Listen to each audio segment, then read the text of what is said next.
I'm going to introduce you, although I don't have your full background.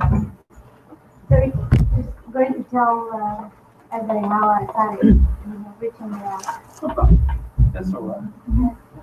I will fill in the blanks. Very the blanks, exactly. So welcome. Assalamualaikum warahmatullahi wabarakatuh. Thank you for being here. Welcome.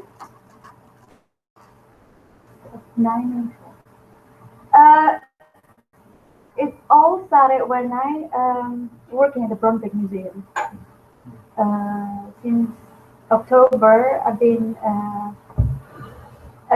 obtaining a license to guide, to officially guide at the museum. And then through the museum, I got a lot of references, not only in the military background, because Bromwijk Museum is a military museum connected with CNIL. It's there where the veterans of the old CNIL residing in their last years of their life.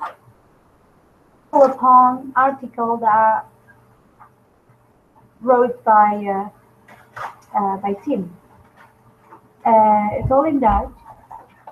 As I learned along about CNIL and the significance of Nijmegen became more and more visible. So I thought, oh, this might be a nice to have. So I reached him out through Google, managed, and I know you are graduated from this university, so alumni of Radboud, and further I don't know. So you please. Well, I told some people who were here a little bit early some things already, but I will repeat it. I did. So give the floor to you. Yeah, thank you. Yeah, well, nice to be here. Yes, I did study here a little bit more than 10 years ago. I studied history at the university here, and during my studies I specialized in colonial history, and this specialization was called European Expansion History. And of course I did a lot about Indonesian, East India history and that, but also the other part of the world, like the Western Indies.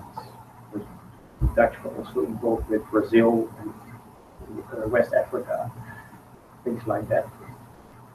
After my studies, I've done many things not related to history at all, but because I really like it, I've always kept busy writing about history as well.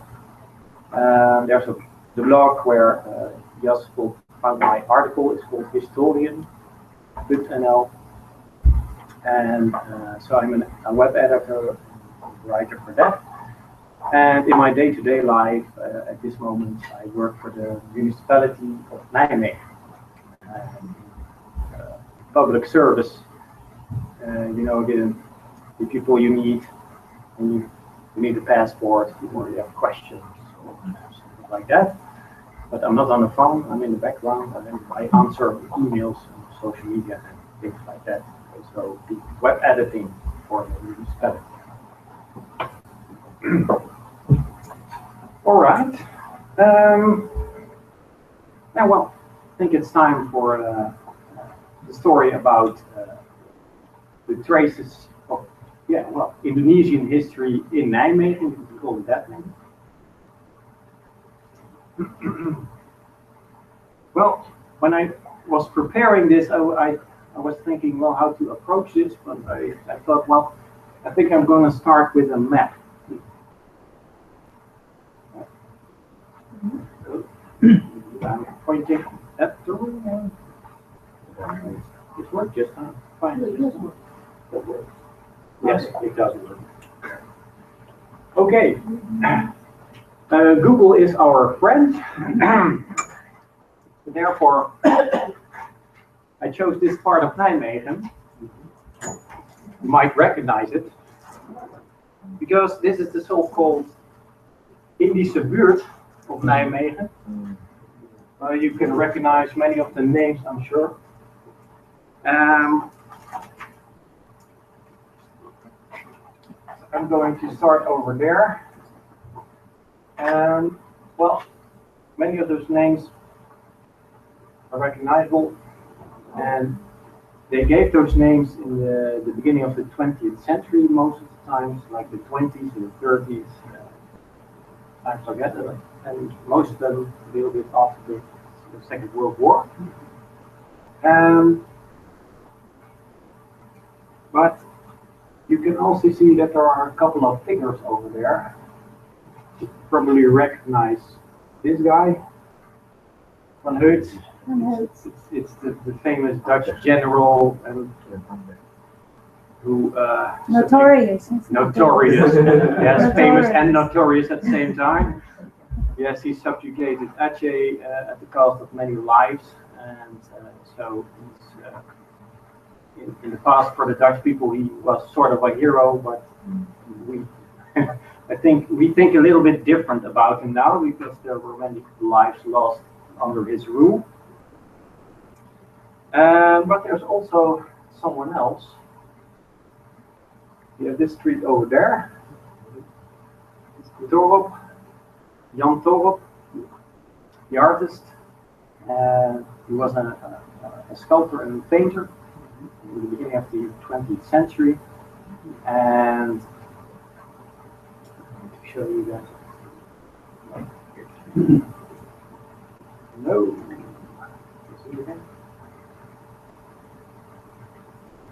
Yeah.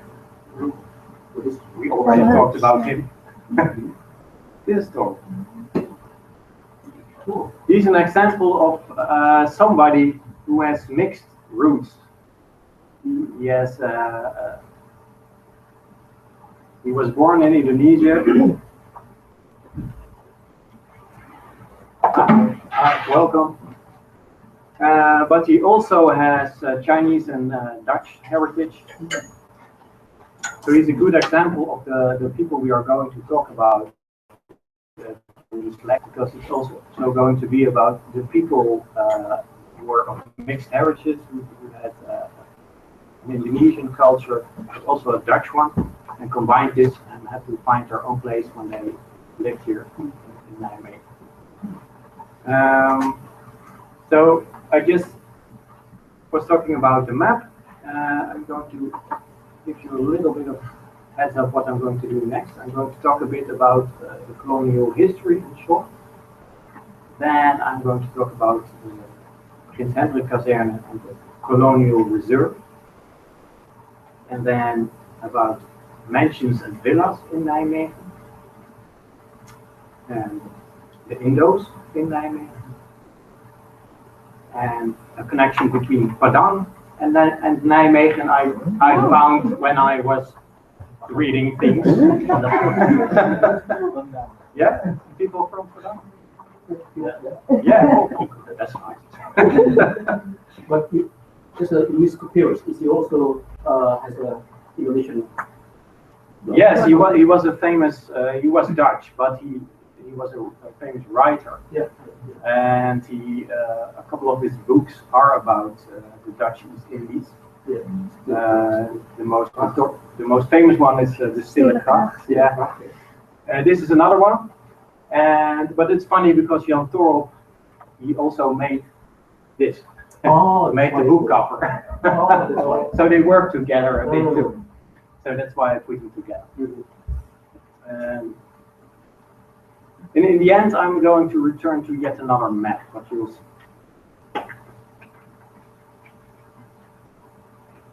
Okay.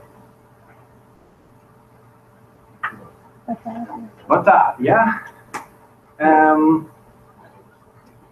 Well, I think you would probably know something about the general history of the Dutch and the Indonesian people, but it all starts in the late 16th century, the 17th century, the 17th and 18th century, trading posts all over what is now Indonesia.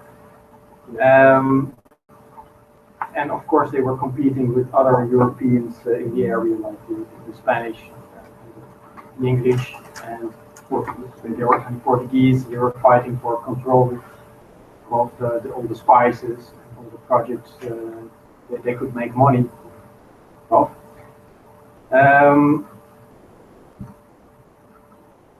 But during those days, the Dutch influence was a little bit limited because they really remained on all those coastal areas. So they weren't yet colonizing all of Indonesia.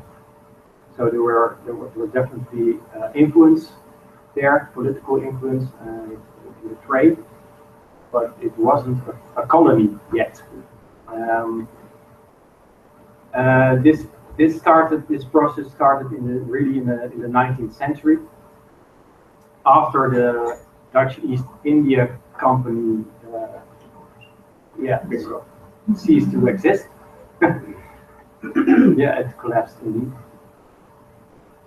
But in the 19th century, there was a real drive in the Netherlands for imperial force and power, and they wanted to make money and take the things under control. So there was a process that started in the 19th century of subjugating Indonesia. So they were enforcing their rule on more and more areas. This wasn't without resistance, by the way, because there were several wars fought in the 19th century and the beginning of the 20th century. A well-known one is the Java War between 1825 and 1830. That's an example when Tipo Negoro resisted the Dutch, but lost in the end. And of course, the Aceh Wars we already mentioned because of General van Heuts we just saw. But the most important thing the Dutch wanted was to make money of Indonesia. That's what they were doing. And to make sure this was going a little bit better, because they weren't making a lot of money in the beginning in the 19th century, they devised something they called the cultuurstelsel, cultivation system. And what this meant is that they forced all the inhabitants to 1/5 of their territory, of their land they were working on, to grow crops for profit for the trading, like coffee, sugar, tobacco, tea, indigo, things like that. And this really made the infrastructure in Java better, the trading infrastructure. But there were still famines, and so for the local population, the circumstances were not good at all. It was abolished in 1870 because it wasn't making enough money for the Dutch people. And there were more developed after that. And this helped the population a little bit, but because this was going on, there were also people in the Netherlands who felt bad about this situation, exploitation of the Indonesian people. And they developed something they called the ethische politiek, which is a Dutch ethical policy. That there was a debt of honor to be paid to the people of Indonesia. But they were very paternal about it, like enforcing their own ways on the population. It did have some good effects because there was more healthcare and education. But at the same time, there was still having this drive to control the whole of Indonesia better with it at the same time. And that's why in the beginning of the 20th century, the Indonesian nationalistic feelings awoke, and the Partai Nasional Indonesia was founded, and of course Sukarno was involved with that later.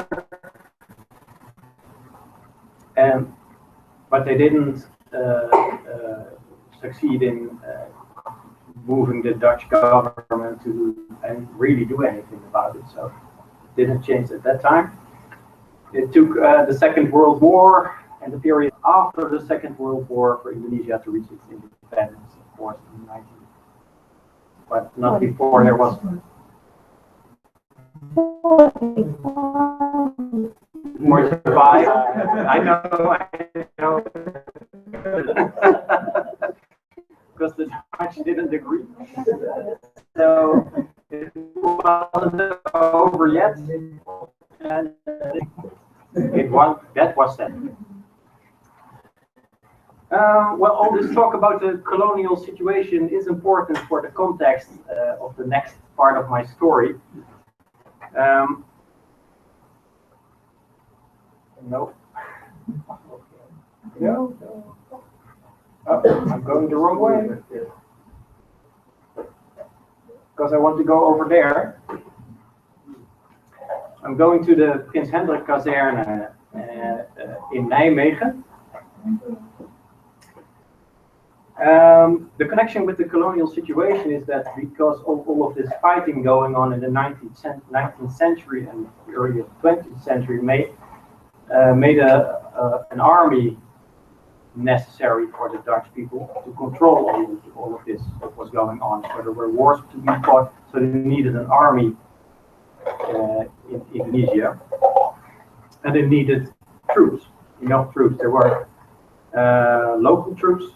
The large part of the army were local people enlisted over there, but the officers and the lower officers and a lot of the other soldiers were Dutch, and they had to be hired in the Netherlands, and therefore they needed a training center as well.